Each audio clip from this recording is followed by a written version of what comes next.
ஒரு செவ்வக வடிவ வயலினுடைய பரப்பு 240 சதுர மீட்டர்.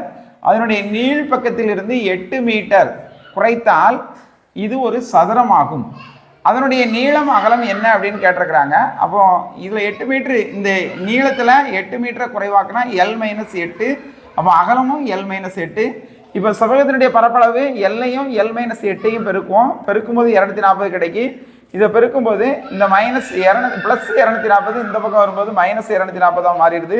இது ஒரு நமக்கு சமன்பாடாக கிடைக்கும். இப்போ பெருக்கினால் 240 வரணும், கூட்டினால் -8 வரணும். ரெண்டு உறுப்பு பார்த்தீங்கன்னா -20 +12. அப்போ L-20 L+12. இந்த L = 20 கிடைக்கும். இது வந்து -12 கிடைக்கும். அதனால இதை நம்ம எடுத்துக்கிறோம்னா அப்போ நீளத்தினுடைய மதிப்பு 20, அகலம் வந்து L-8. அப்போ 20ல் இருந்து 8 கழிச்சோம்னாக்கி 12 மீட்டர். சி ஆப்ஷன் சரியான விடை.